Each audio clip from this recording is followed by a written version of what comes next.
ZDTech. 3 minutes pour tout comprendre.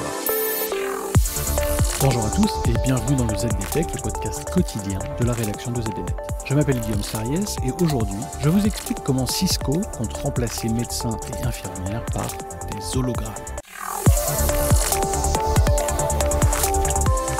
Vous connaissez certainement Webex, l'outil de visioconférence de Cisco très utilisé en entreprise. Tout comme Meet, Zoom ou encore Teams, l'utilisation de ces outils a tout bonnement explosé pendant les confinements de ces 2 dernières années. Mais voici que le géant américain fait désormais le pari de Webex Hologram. Présenté en octobre dernier, Webex Hologram est un service qui apporte la réalité augmentée à sa plateforme de collaboration. L'an passé, Facebook a lancé sa propre initiative de collaboration en réalité mixte. Le produit s'appelle Oculus Horizon Workrooms, mais Facebook présente les participants sous forme d'avatar et non sous forme d'hologramme photoréaliste. Pour Cisco, les premiers cas d'usage de cette technologie seraient à rechercher dans le domaine de la santé.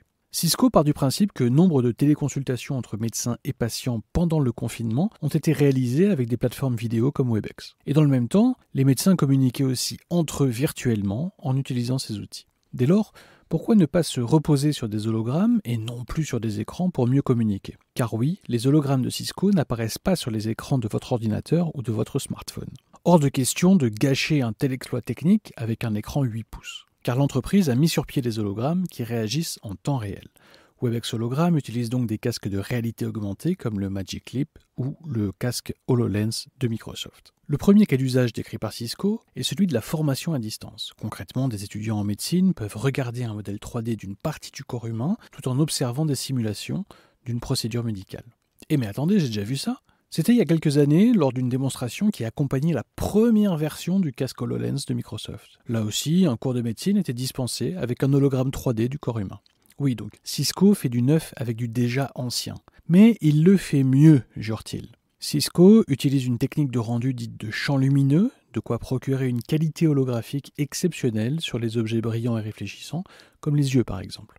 Pourquoi ? Eh bien, parce que les champs lumineux permettent de représenter un point donné du monde réel dans une scène sous différentes couleurs lorsqu'il est vu sous différents angles. La vidéo volumétrique, une technique concurrente, limite la représentation virtuelle à la même couleur. Pour réaliser cet exploit, sous le capot, Cisco Hologram abrite une technique de rendu hébergée et propulsée partiellement dans le cloud. L'hologramme est ainsi rendu pour partie dans le cloud et les ajustements finaux sont eux calculés avec le processeur du casque de réalité augmentée. C'est cette technique qui permet d'optimiser la puissance de calcul en déchargeant les casques de la majeure partie du calcul. De quoi contourner les limites techniques des casques actuels, le tout avec une connexion sans fil 4G. Bien sûr, des algorithmes de compression Cisco, spécialistes historiques des réseaux, sont aussi mis à contribution.